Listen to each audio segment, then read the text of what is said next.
የሰሜን ኢትዮጵያ ውጥረት አንደኛው ማሳያ የወልቃይትና ራያ ፍጥጫ ነው። ባለፈው በጸለምት አቅጣጫ ህወሓት በከፈተው ውጊያ ከፕሪቶሪያው ሰላም ስምምነት በኋላ ለመጀመሪያ ጊዜ ከፌደራሉ መንግስት ጋር ወደ ግጭት ሊገቡ ነው የሚል ስጋት በዓለም አቀፍ ደረጃ ሲስተጋባ ነበርም። እንደተባለው ውጥረቱ ከዚያ በኋላ እየጨመረ መጣ። መጀመሪያ ላይ የኢትዮጵያ አየር መንገድ ወደ ትግራይ የሚያደርጋቸውን በረራዎች ለተወሰኑ ጊዜያት አቋረጠም።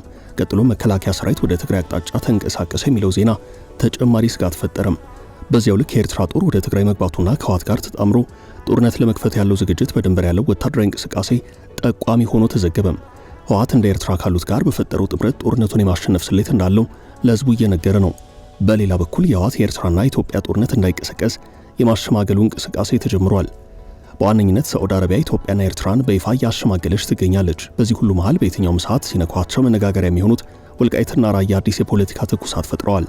ጉዳዩ በአማራም በትግራይም ያልተጠበቀ ይመስላል። ውዝግቡም በሁለቱም በኩል ከፍ ብሎ እየታየ ነው። በሁለቱም በኩል መግለጫዎች ተከታትለው ወጥተዋል። የመግለጫዎቹን አጠቃላይ መልእክትና ፖለቲካዊ ትርጉም ከዚህ አስከትለን እንመለከታለን።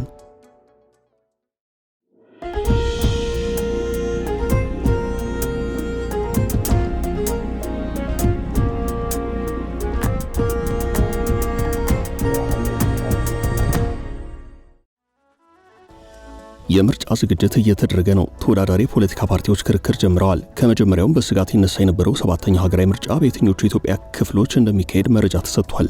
ውጥረት ባየለበት ትግራይ ክልል ዘንድሮ ምርጫ የመካሄድ ዕድሉ ጠባብ ነው እየተባለ ነው። ህወሓት ህጋዊ እውቅናው በምርጫ ቦርድ ተሰርዟል። በምትኩ ሌሎች ፓርቲዎች ይሳተፋሉ ተብሎ ነበርም። በተለይም የቀድሞ የትግራይ ክልል ጊዜያዊ አስተዳደር ፕሬዝዳንት አቶ ጌታቸው ረዳ ከመቀለ አዲስ አበባ መጥተው የጠቅላይ ሚኒስትር አብይ አህመድ የምስራቅ አፍሪካ ጉዳዮች አማካሪ ሚኒስትር በሆኑ ጊዜ የተመሰረተው ስምረት ፓርቲ በምርጫው ዝግጅት ሲያደርግ ቆይቷል። ብሔራዊ ምርጫ ቦርድ በአማራና ትግራይ ክልሎች መካከል አከራካሪ ሆነው የቆዩ የተባሉትን 5 የምርጫ ክልሎች በተመለከተ ከፌዴሬሽን ምክር ቤት ደርሶኛል ያለውን ውሳኔ ይፋ ካደረገ በኋላ የሁለቱ ክልሎች የፖለቲካ ተዋናያን በየፊናቸው መግለጫዎችን አውጥተዋል። የፌዴሬሽኑን ውሳኔ አማራና የትግራይ ኃይላትን እንደ አዲስ ያፋጠጠ ሆኗል። በትግራይ በኩል ሁሉም ኃይላት አንድ ሆነው የተቃውሞ መግለጫ አሰምተዋል። በአማራ በኩል እንደ ትግራይ ወጥ የሆነ ተቃውሞ አልታየም። ገሚሱን የፌዴሬሽኑን ውሳኔ እንደ በጎ እርምጃ ቆጥሮ ድጋፉን የሰጠ አካል አለ። ሌላው ደግሞ ውሳኔውን በስጋት በመመልከት ቀጥሎ ያለውን አደጋ ከወዲሁ እየተነተነ ነው።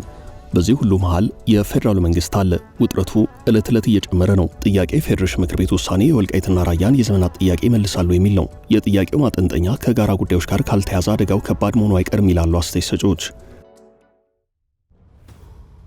አንዳንድ ነገሮች ተቃራኒ ኃይላትን አንድ የሚያደርጉበት ሁናት ያለ።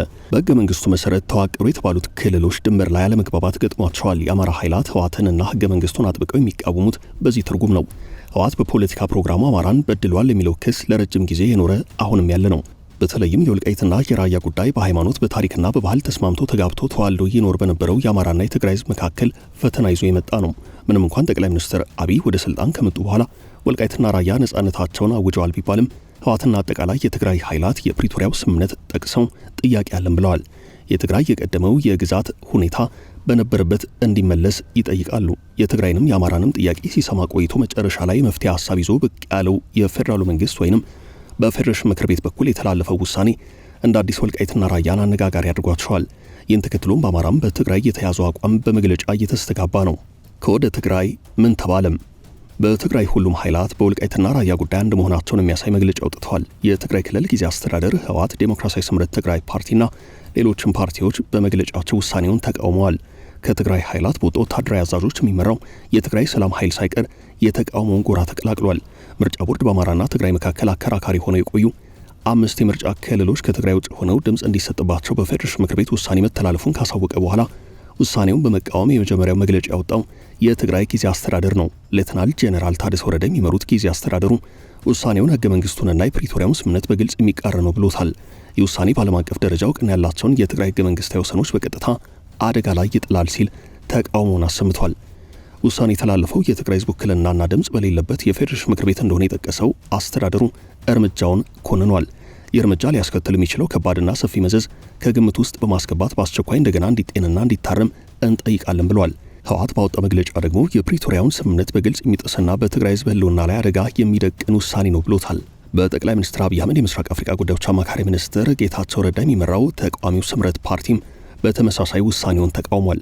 ከትግራይ ኃይላት ተነጥለው በወጡ ወታደራዊ አዛዦች የሚመራው የትግራይ ሰላም ኃይል የተባለው ታጣቂ ቡድንም ውሳኔውን አጥብቆ እንደሚቃወም ተናግሯል። የታጣቂ ቡድኑ ወታደራዊ ምክር ቤት ያወጣው መግለጫ እንድንታገል ምክንያት ከሆኑ ጉዳዮች አንዱ ይህ ነው ብሏል። ሌላኛው ተቃዋሚ ፓርቲ ሳልሳይ ወያነ ትግራይን በተመሳሳይ ውሳኔውን የትግራይን ህልውናና ግዛት አንድነት አደጋ ላይ የሚጥል ነው ብሎታል። ህገ መንግስቱንና የፕሪቶሪያውን ስምምነት የሚጥስ ነው በማለትም ተቃውሟል። ፓርቲው የትግራይ ህዝብ በማይወከልባቸው ፌዴራል ተቋማት የመነጨ ሲል የጠራው ውሳኔ ምንም አይነት ህጋዊም ሆነ የሞራል ተቀባይነት እንደሌለው በመግለጫው አስፍሯል። ብሔራዊ ባይቶ አባይ ትግራይ ባይቶና ደግሞ ለዓለም አቀፉ ማህበረሰብ በጻፈው ደብዳቤ ውሳኔው የፌዴራልና የክልል ግንኙነትን እንዲሁም የአስተዳደር ስልጣንን በተመለከተ ከተቀመጡት የህገ መንግስቱ ድንጋጌዎች ጋር ያልተጣጣመ ነው ብሏል። ውጥረትን መቀነስና ሁሉንም አቀፍ ውይይት በአስቸኳይ በሚያስፈልግበት በዚህ ጊዜ ይህ ውሳኔ መተላለፉ ለወታደራዊ እንቅስቃሴ መጨመርና ለፖለቲካዊ ውጥረት መባባስ ምክንያት ይሆናል ብሏል። ውድብ ነጻነት ትግራይ፣ አረና ትግራይ ለዲሞክራሲና ሉዓላዊነት፣ ተንሳይ ሰባ እንደርታ እንዲሁም ውድብ ወለዶት ትግራይ ውሳኔውን በመቃወም መግለጫ ያወጡ ሌሎች የትግራይ ፖለቲካ ፓርቲዎች ናቸው።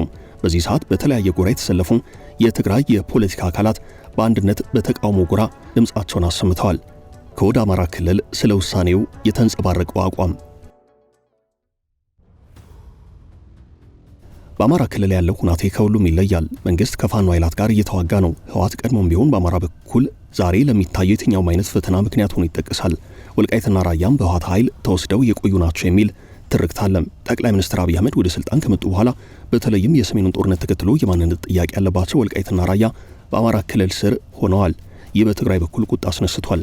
ህወሓት ዳግም በኃይል ለመያዝ ጦሩን አንቀሳቅሶ በተለይም በራያ በኩል ብዙ ቀበሌዎችን መያዙን የሚያሳዩ መረጃዎች ወጥተዋል። በዚህ ሁናቴ የፌዴሬሽን ምክር ቤት ከባዱን ውሳኔ ሲያሳውቅም በአማራ ክልል በኩል እንደ ትግራይ ወጥ የሆነ ተቃውሞ ባይሰማም እርምጃውን በበጎ የተመለከቱ አሉ።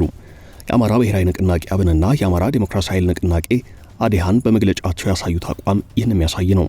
ተቃዋሚ ፓርቲ አብን ባወጣው መግለጫ አስቸኳይ የአስፈጻሚ ኮሚቴ ስብሰባ መግለጫ በሚል ባሰፈረው ሐሳብ ውሳኔውን አከብራለሁ ብሏል። ፓርቲው የፌዴሬሽን ምክር ቤት ውሳኔን የሚያከብረው ከፕሪቶሪያው ስምምነት መንፈስ አንጻር እንደሆነ አያይዞ ገልጿል። ችግር ፈጣሪዎች የሚደመጡበት የህዝብ ድምፅ ግን የሚታነቅበት ሁናቴ ከእንግዲህ እንዲቀጥል አንፈቅድም ያለው ፓርቲው የይገባኛል ጥያቄ በሚነሳባቸው በእነዚህ አካባቢዎች ከህዝብ ተወካዮች ምክር ቤት በተጨማሪ ለክልሉ ምክር ቤት ጭምር ምርጫ መካሄድ እንዳለበት ተናግሯል። ይህንም በማድረግ በባህል በስነ ልቦናና በማንነት ከሚመስለውና ባለበት አስተዳደር ወሰን ማለትም በአማራ ክልል ምክር ቤት ጭምር ተሳትፎ እንዲኖረው ማድረግ ይገባል ብሏል። እንደ አብን ገለጻ አካባቢዎቹ በአማራ ክልል ምክር ቤት ውክልና እንዲኖራቸው ለማድረግ ሲባል የሚነሳው የይገባኛል ጥያቄ ዘላቂ መፍትሄ እስኪያገኝ ድረስ ህገ መንግስታዊ ገደብ ዘለልና ልዩ ውሳኔ መተላለፍ አለበት። የህዝባችን ጥያቄ ጥፋት ኃይላትን ለማባበል ወይንም ለሽንገላ ሊውል እንደማይገባ በጥብቅ እናሳስባለን ብሏል። ሌላኛው ፓርቲ አማራ ዲሞክራሲያዊ ኃይል ንቅናቄ አዴሃን የህዝባችንን የማንነት ትግል እውቅና የሰጠ ሲል ውሳኔውን አድንቋል። የዲሞክራሲያዊ መብት መከበር ማሳያ አድርጎ እንደሚወስደውም በመግለጫው ገልጿል። ይህ ውሳኔ ለብዙ ዓመታት በግፍና በጭቆና ተረግጦ የቆየውን የአማራ ማንነት ጥያቄ በህጋዊና በሰላማዊ መንገድ ለመፍታት ለሚደረገው ጉዞ ትልቅ ምዕራፍ ነው ብሎታል።